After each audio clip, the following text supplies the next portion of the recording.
Well, g'day everyone. My name's Brentyn Lugnan. I'm a Kumbanga fellow. My grandmother was Lillian Kelly. Grew up over here on the farm, and my father was born here in Bellinger, and I've been around the area now just recently for about 18 years or so. I'm a traditional artist, a contemporary traditional artist. Done a lot of work up and down the coast here, and I see my role now as sort of as I get older, teaching the young ones the skills and symbology and the old ways of painting, and then providing them sort of an avenue to move into employment through their culture, and yeah, that'll do for me for now. So thank you.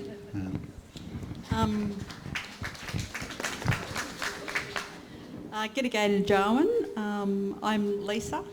I was born in Bellinger Hospital. I'm the daughter of Lily and Dick Kelly, who come from Yellow Rock in Urunga. I'm a nurse and also a contemporary traditional artist. I have two children. My eldest is doing his doctorate in Aboriginal philosophy, who's 18 months out, and my daughter's in year 12. I do a lot of work with the schools, council, local organisations, and yeah, that's a little bit about me.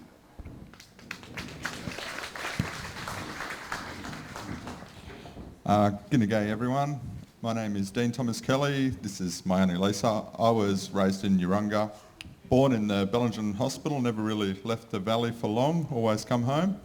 I'm now permanently home and starting to take a bit of a role in my culture. I'm new to doing this, getting up and talking, so a little bit nervous, but yeah, so I'm hoping to be more present in my culture in this community. So that's me. Jarwin Guinea, hello everyone. My name's Ciaron. I'm a descendant of Harry and Pearl as well. My grandmother was Brentyn's sister, grandmother's sister, etc., etc.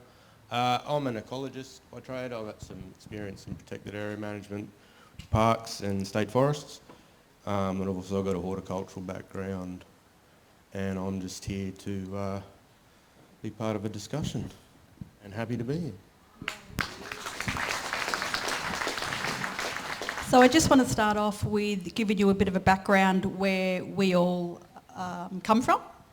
So in the late 1940s, our grandfather, Harry Kelly, bought a property at Yellow Rock Road, which most of you may know is way before the 1967 referendum. So for an Aboriginal man to buy a property back then was pretty big.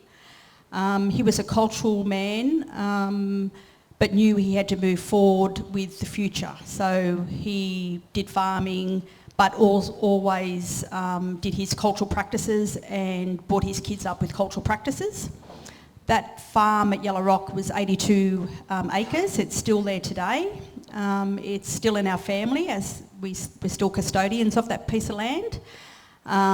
It has a burial site on it from all our family, and it is the old site of the Aboriginal Reserve, which was moved over from the Urunga Island in the 1922 after the flood. After the reserve finished, after the war, it became Crown land, is when my grandfather bought it. So, or our grandfather. So his children are all our, my dad is his son, and then all related from the children. There was 14 children, so a very, very big mob.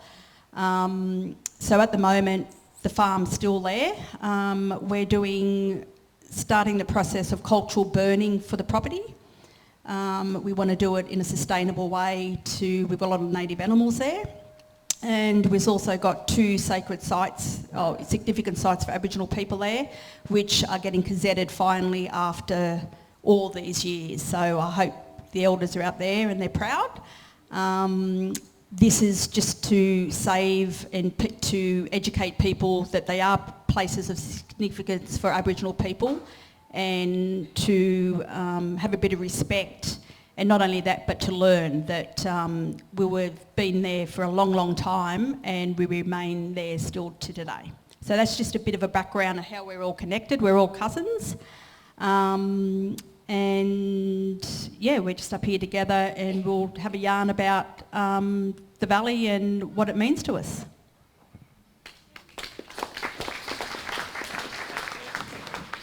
Deadly. So I guess from a bit of a question in regards to a couple of weeks ago, Dean and Ciaron and whoever was there, there's been lots of talks around, for example, the Promised Lands and how we start managing our areas, or, the mob from the Bellinger, how we do that. And I just want to probably explore that conversation a bit more about some of the ambitions that the mob have in terms of managing land, how they want to position themselves in being a part of that.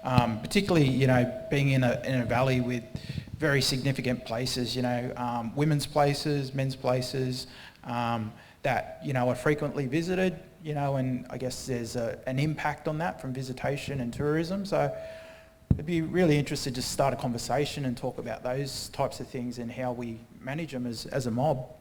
Yeah, I'm happy to start that conversation. So recently we've started a bit of an organisation where we've got the ball rolling to do an organisation for the Aboriginal culture in the Bellinger Valley.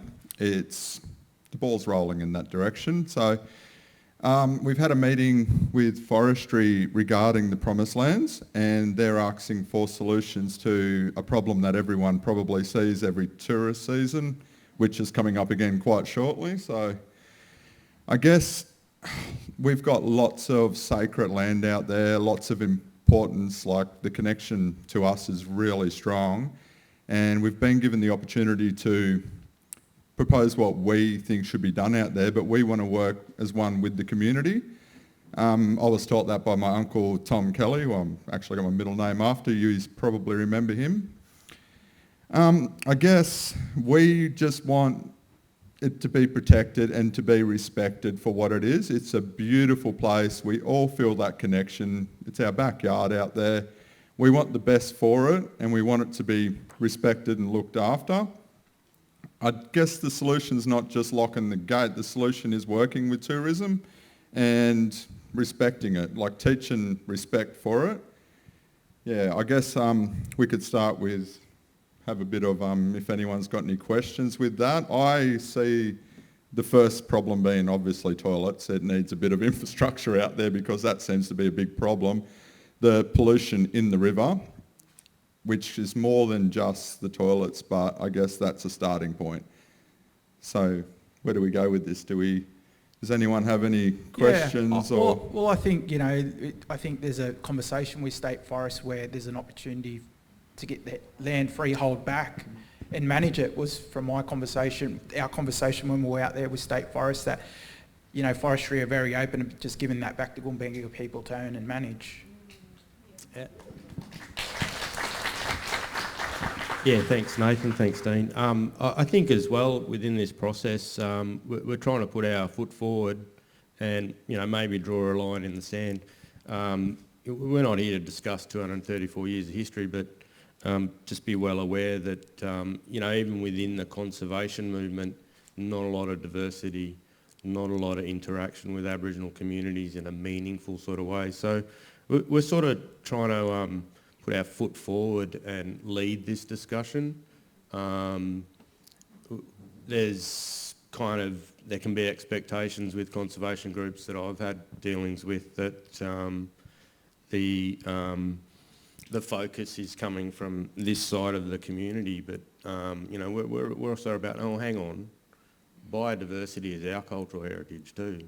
So let's have a sincere conversation about some objectives where, we want to be involved, we want to be sitting at the table with parity, and that's what it's about, Nathan. Yeah, awesome.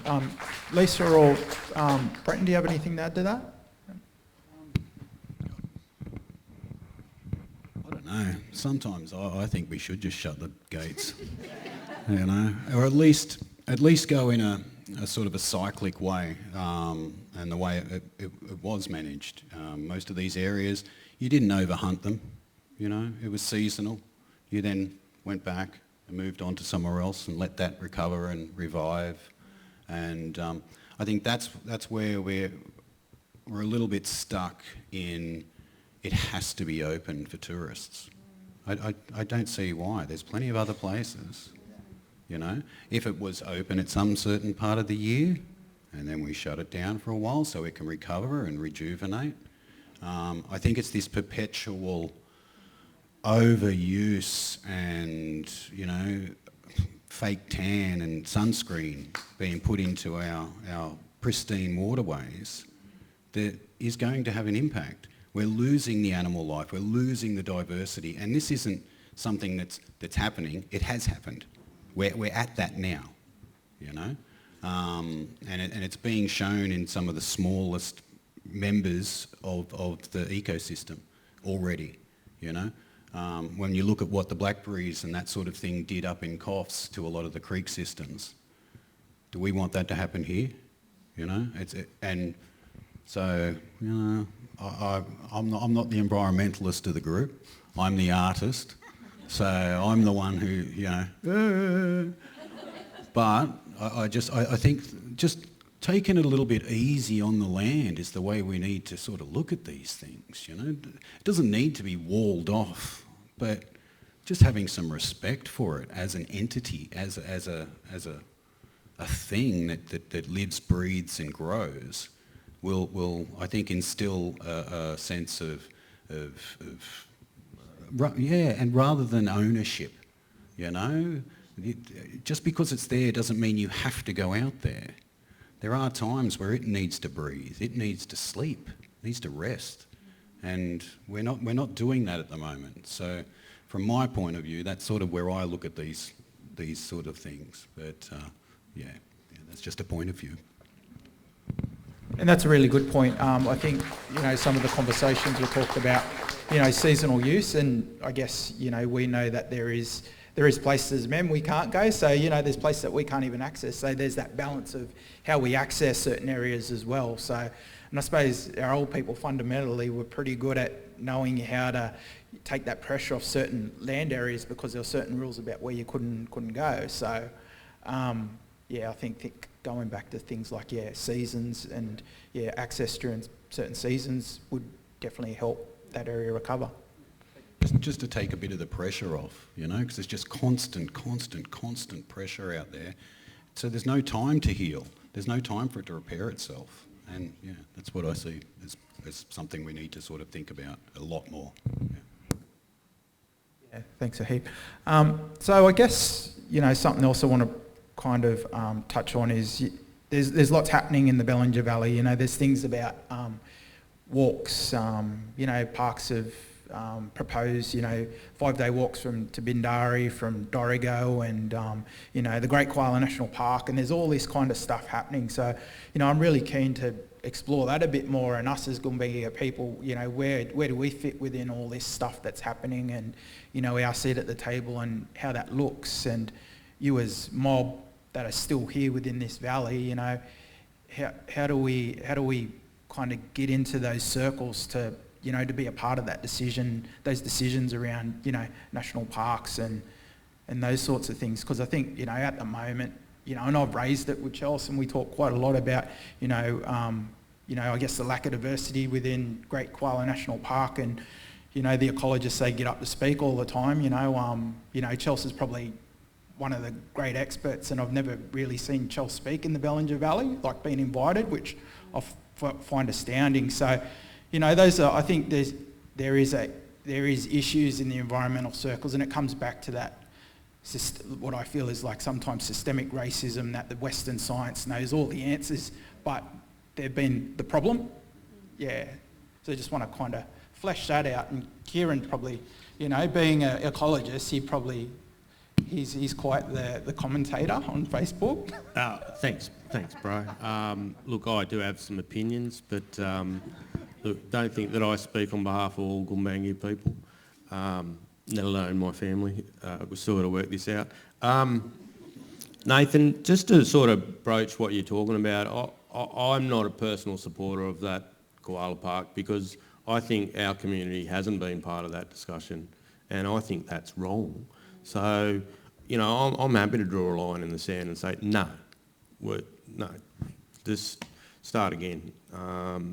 But, it does kind of illustrate, some broader concerns that, in terms of working through these challenges, it's not all about, saving one thing. One of the challenges we get with culture is, of course, we've all grown up going to math class, so we're looking for answers. I think with a lot of protected area management, it's more about understandings of what's sort of happening. And if you want to get a sort of a comprehensive sort of view of things, and certainly if we want to enter cultural stuff, I mean, our old people practice whole community sort of approaches to problem solving. So with that in mind, I mean, is this a potential sort of for whole community involvement? And that involves the whole community, even the people who don't know what they're talking about. And you'll find that, look, that can be part of my bias, Nathan, and everyone is, you do a bit of book learning and you think you know everything, but who knows everything? I don't know. And I don't. Yeah. So look, there's no simple solution to it, but if you want a result that honestly, Nathan, I think koala. Someone wrote a paper at Wollongong Uni on why we should use koalas as a sort of a mouthpiece for conservation. Look, I'd be a bit concerned about it. I'd rather have dingoes up there. They're the only animal not on the endangered threatened species list. And if you know anything about anything, I mean, we need apex predators. So why don't we have the dingo park or the eagle park or something like that? I mean, what are we trying to achieve? A good result for everything. And so coming back to the idea of this koala, it doesn't seem to benefit the whole community, in my opinion.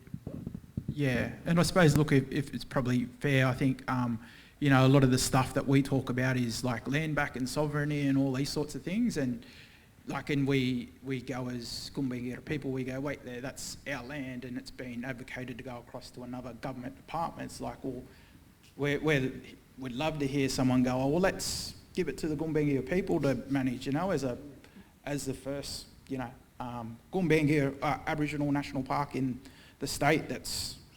There is joint managed parks, but those are the sorts of conversations for us, that are really important conversations around our sovereignty and about land back. And I think, that's probably where part of, probably our concerns are as well in regards to that.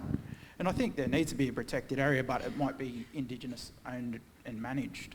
Well, and look, our community development is a little bit different to the broader community development in terms of our concerns as well. So, I mean, we have to think about employment. We have to think about economics. We have to think about these things for ourselves and our future. So, that's part of a reality that should be part of the discussion, I feel, as well. Absolutely. And passing on that knowledge and culture, and I think we could agree that being a ranger is such a big responsibility, but it's an economy for people to learn culture and to pass it on as part of their 24/7. And our culture is, it's been in decline for a long time, and so we need economies that allow us to pass on our language and our culture, whether it's teaching in schools or whether it's starting our own school, or whether it's a national park that allows us to take our young people out on country and share that with that next generation, that cultural knowledge. We need those jobs, because people, we can't do it for free. It can't be something that's done after your 9 to 5. It's just, I can't do it for free. Can't I just love it, Nathan? Oh no, sorry. I mean, like it's something that outside. You get so caught up in your work, having to learn your language and your culture outside of your 9 to 5 is such a hard thing. And that's why we started our own school, because we were over, trying to teach our kids after school at night, when it should be part of their everyday kind of, learning. Does anyone else have anything to add around that, Dino? From the audience?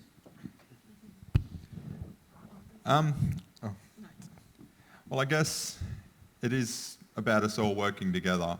I have a really deep connection with this valley. I was taught to love this land as a kid, and I want my kids to grow up loving it and have the opportunity to be a part of it.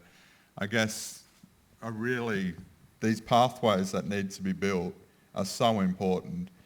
Like, the opportunities are coming around now that, we do have that respect for our land, and we want to teach that respect for our land so that everyone can feel the same connection to it.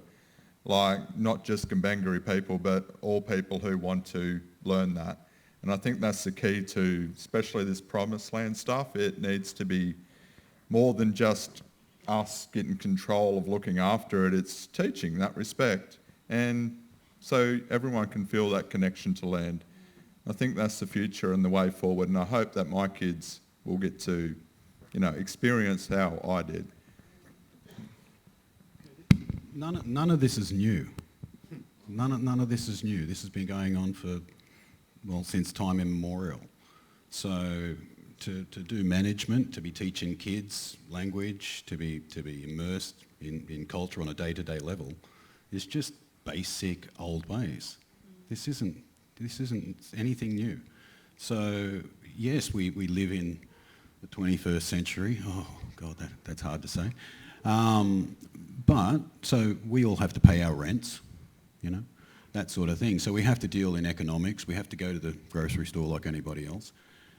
But to be able to look at things like management of these koala parks, etc., in more of a holistic way, this isn't, I'm not coming up with anything new to any of you people. This is pretty basic common sense, Yeah, great, let's look after the koalas, but they're not going to be any good if the predators aren't there, if the frogs aren't there all the way down at the bottom. It's a holistic way of looking at things. We've been doing it since day dot traditionally, and it worked, or else we wouldn't be here, So it's pretty straightforward.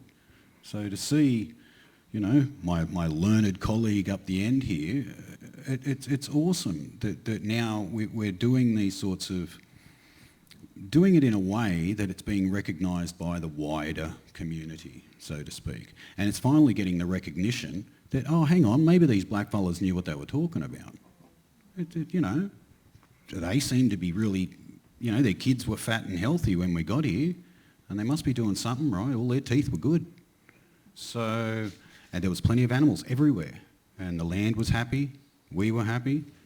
So it's just a matter of switching back. Free healthcare, all of this sort of thing. Yeah, no more housing issues. Yeah. So, I mean, these sorts of things. We're not here to preach anything new. It's really just a matter of actually going to the old ways and relishing that. Yeah, I mean, just on a personal note, I mean, I do art, right? I'm a bit of a painter, drawer, or whatever. But 20 odd years ago, when I wanted to come back up here and get back into Gumbaynggirri stuff and stuff from my family, I got back here and discovered most of it's gone. When the settlers got here, this place was just too rich. It was ridiculous, massive trees, animals everywhere. So, and by the time they got here, they'd worked it out. They didn't even bother using bullets to get rid of the population. It was herd them up and push them off a cliff. So, or poisoning, this sort of thing. So they really had their genocide game on point by the time they got here. So it was a mass wipeout all the way up and down this coast. So when I was sort of trying to really find out what the art is from here, it was really, really hard. And so as an artist, Cuzzy is an artist too, you have to sort of develop, it's almost a renaissance. I think that's what's really happening with culture, okay? We're experiencing a renaissance and a re-evaluation of what everyone wants. How do we really want to live? Do we want it to be a bloody, do we want a McDonald's out there? So I think if we just sort of sit back and listen to those old voices a little bit more, we're all going to benefit from it. You know, it's not about us. We'll be gone. We're all going to be gone before this really settles in. It's going to be our kids and our kids' kids. And so, you know, I mean, it sounds a bit romantic and airy-fairy, but that's the truth. That's what we're doing. So all of us in our own ways, even brother man up here, we're all trying to establish what's going on now for later. And that's just the old ways, you know. So that's sort of my perspective on whatever I started talking about.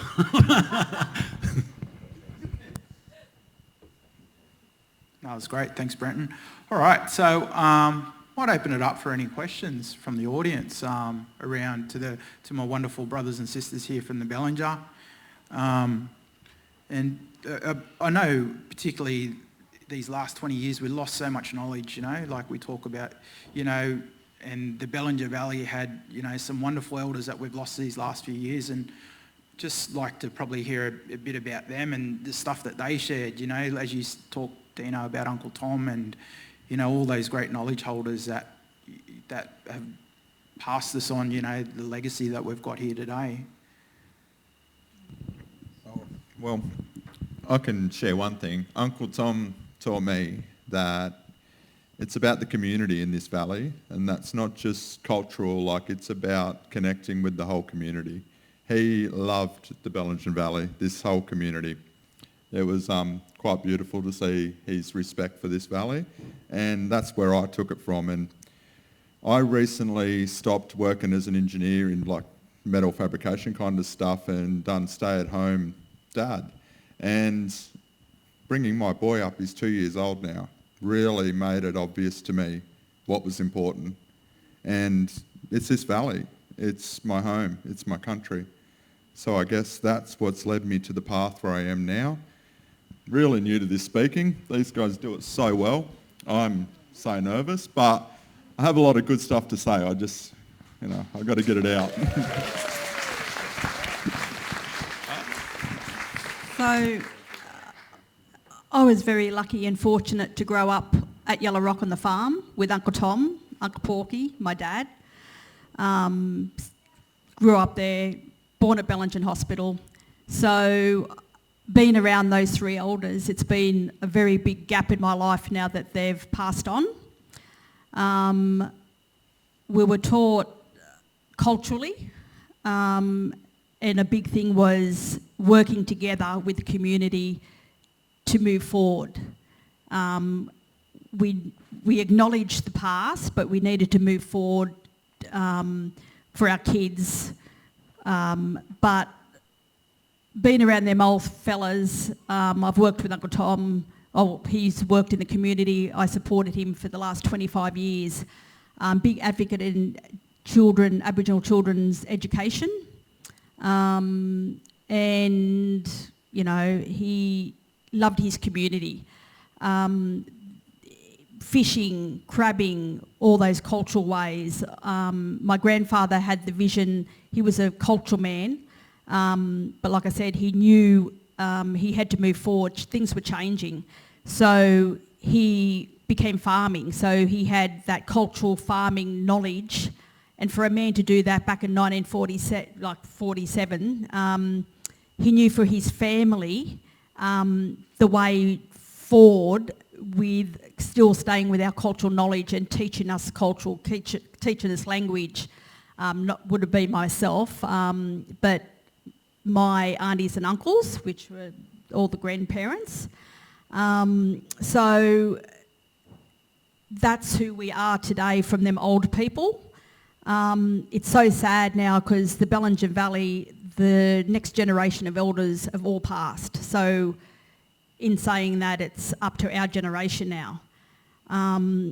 We've just got to do the best we can with what knowledge we were taught by our elders. But in saying that, I think working with the community and moving forward together, but remembering where we've come from, what's happened, just stay grounded. And big thing is teaching the younger ones, which is the Freedom School. Amazing language, you know. I wasn't fortunate enough to learn. I've learnt little bits of language because back in the old day, no speaking of language was allowed. So our parents knew a little bit of language and passed on that what they knew. But fabulous news now that all the younger ones, my son's doing his doctorate in Aboriginal philosophy around language. So if there's hope that it's all going to, they're going to move forward and our language is going to be thriving with all the young ones like learning from kindergarten. It's amazing.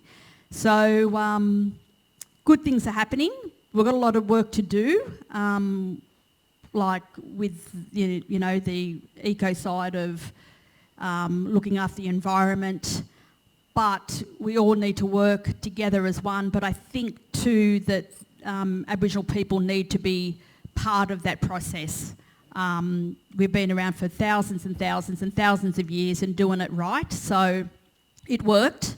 We're here after all this time. So I think they need to be part of the consultation when it comes to anything regarding looking after country, cultural practices, and maintaining significant sites, teaching our kids. And yeah. Yeah, thanks, Lisa.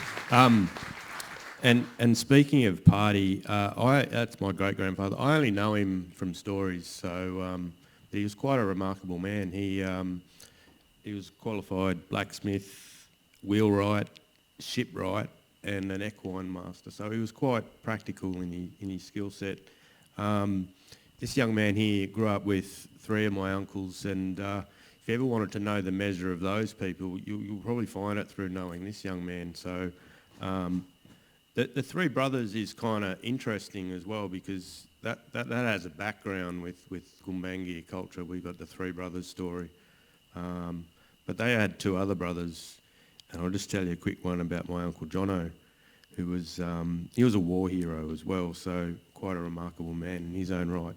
But Uncle Jono was good with horses, and he had this special horse language that I thought was quite unique until I saw him fixing a car and using the same language. So, so that was my Uncle Jono.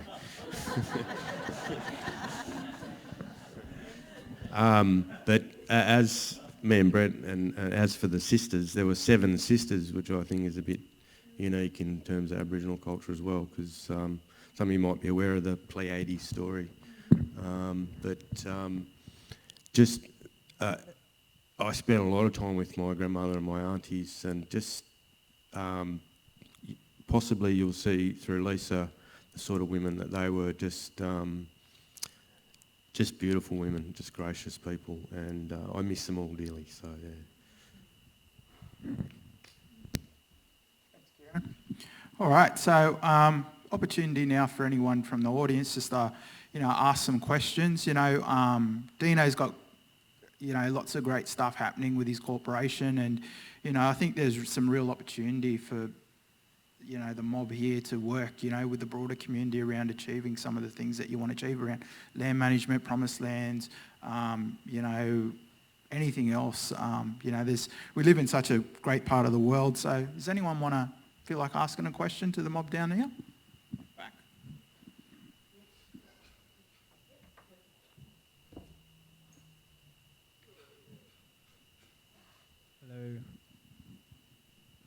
Hello. Thank you for this opportunity. I'm just wondering on an individual level, because it was mentioned community consultation and involvement by Gumbaynggirr with regard to broader approaches to some of the issues is necessary. On an individual level, what would you suggest to be a way that one can avoid potential appropriation of some of the culture and knowledge that are being held and kept alive and being revitalised at this point, and how can white fellas who feel a connection to country here live in more of a connected way and potentially utilise some of the knowledge and to be a part of that revitalisation without it being another act of colonialism and appropriation. I'm wondering just that sort of theme, if that could be spoken to, if that's appropriate.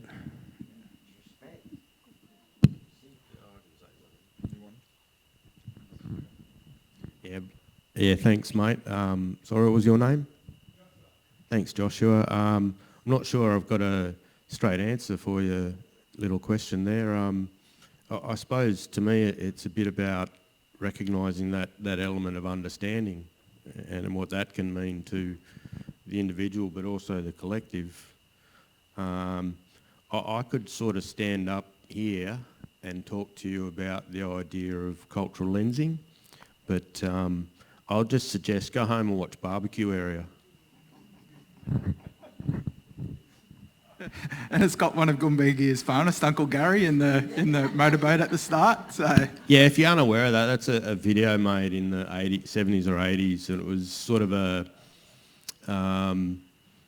look, culture and awareness is such a broad sort of subject. There's obviously people who go to university and spend a bit of time, writing all the buzzwords, but how does that relate to us as ordinary folks?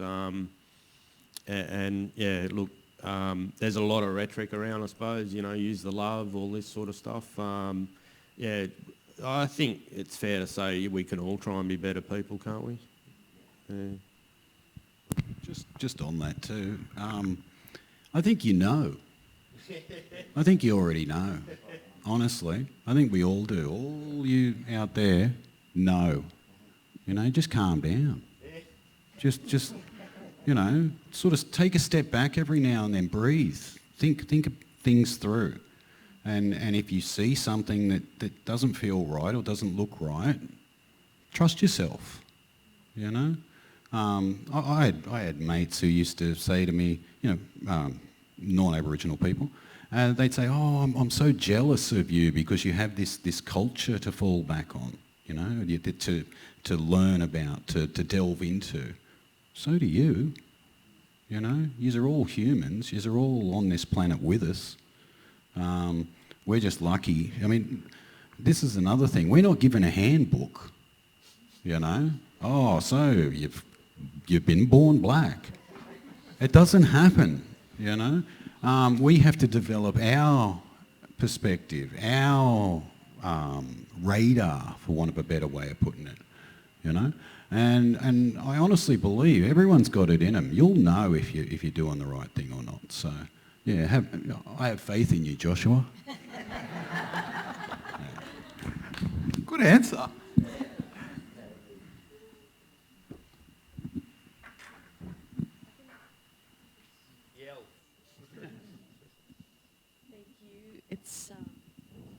It's on. Thank you. It's been so great to listen to your family.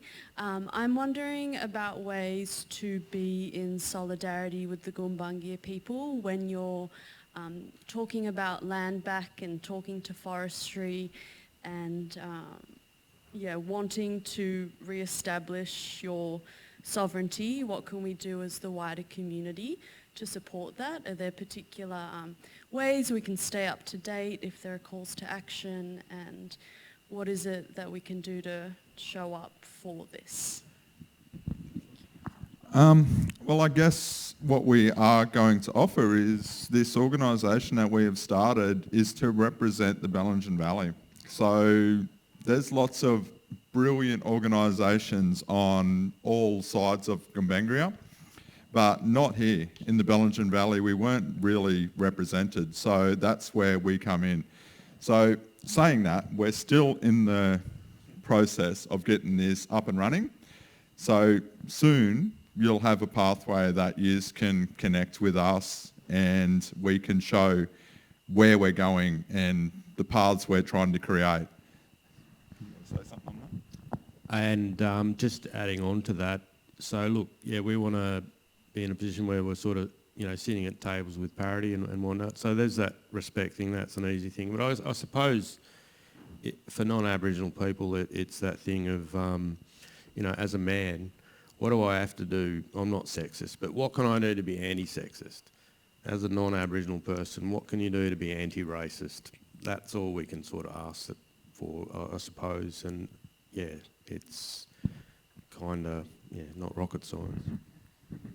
And I think this is really important, just to starting that conversation, like you're saying. So the conversation doesn't have to finish once we leave these four walls. So tonight is about just making that connection and starting that conversation so that when we leave these four walls, we can still have a conversation with Dean when we see him walking down the street, or Lisa, or, just connecting after now, and, just your email or whatever it is. So it's about building relationships, really, and that's what this event's about. It's about building relationships, stronger relationships, so that we can work together. I guess as soon as we get this up and running, we'll make ourselves visible in the community in whichever way we can, and we want to work together as one to make a better home for us here. So there's room to move forward, and we want to do it together.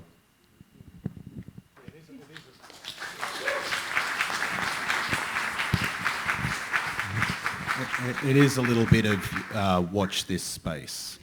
Yeah, and as things do pop up, if you want to, what do they call it now, be an ally,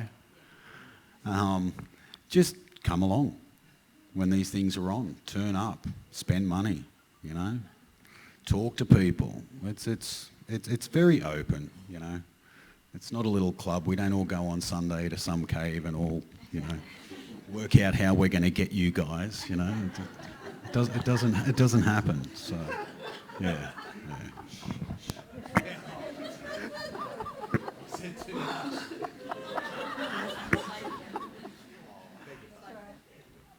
I just wondered what this was that you're organising.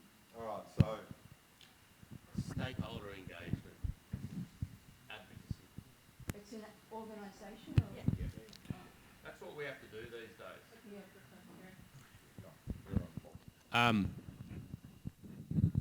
Hello. Look, so once again, we don't need to discuss 234 years, but like if we just take a brief step back, 50 odd years, we've had an Aboriginal land rights sort of. So this is part of the community politics sphere. So this can be an area where it's quite complex. It's not easy to wade your way through, but. At the end of the day, there's Aboriginal people who are focusing on different issues in our community in terms of trying to obtain equity, deaths in custody, la la la la la. We can go on. We can list all of these things, but that's not what this is about. This is about having that understanding that, we kind of know this, but what's been happening in the last 50 years is non-Aboriginal organisation institutions are reaching out to community. But from community, we have this thing where, hang on, the right people aren't being spoken with. So for the last 50 years, I can tell you in government circles, that's been an issue. Yeah, so we ourselves, because government only pay lip service to the advice they get, and that's I don't work for government, so I can say that.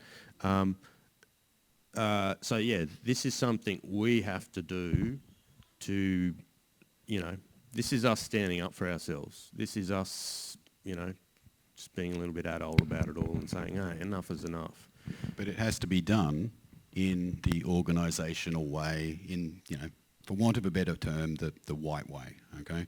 So we have to establish corporations, establish organisations, so that when there are invitations to these meetings, we have a representative body to go along, and just work within the system, so to speak. Yeah. So that's what we're sort of establishing here, for here. Yeah. And if someone wants to know something, there's somewhere to go now. We've got this organisation where, they might want consultation around, depending what it is, but they've got an Aboriginal body to go to and get the right information. And so instead of talking to someone down the street that mightn't even come from here. So it's just going through the right channels. It's protocol.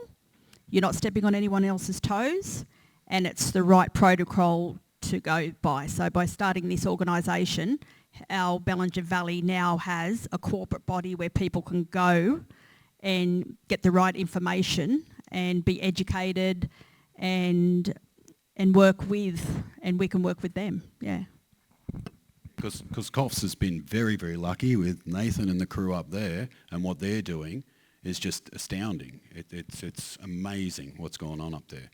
And, you know, for want of a better way of putting it, we sort of saw a little bit of a gap here because there's Coffs, Nambucca, even Dorrigo's got the land council up there, and there wasn't really a voice for here, for us, you know? And so that's what we're trying to get this ball rolling. So the opportunity to talk with you guys is just brilliant at this point in our development and our growth. And hopefully you guys get to watch us grow into something bigger and better for everyone, you know? Yeah.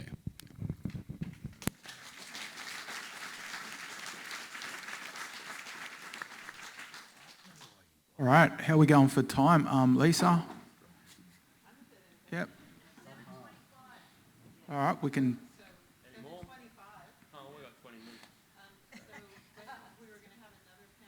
Yeah, we're going to have one last panel. So we're going to get Dr. Is there any last questions to our awesome Bellinger River? Oh.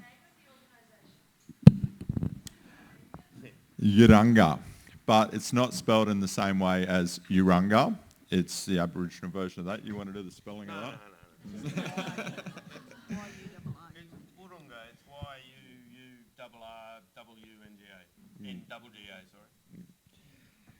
So when you get that NG in language, it's ing. When you see that NG in language, it's ing. So, Urunga. Urunga. Ga. Urunga. Yeah, mate.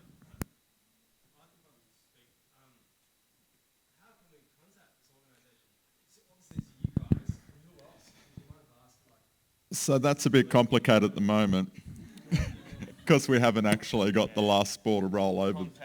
Yeah. We'll find you.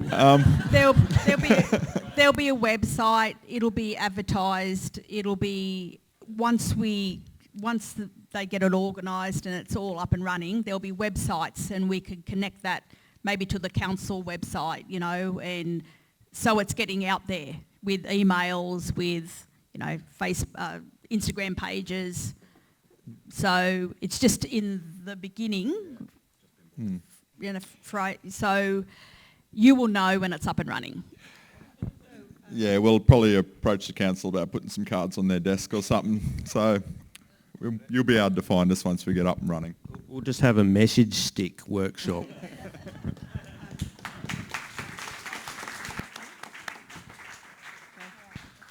Also, everybody that registered for this event is on the Centre for Ecological Learning email list, which will be available. We have 1,200 people on that email list. So, yeah, no spam.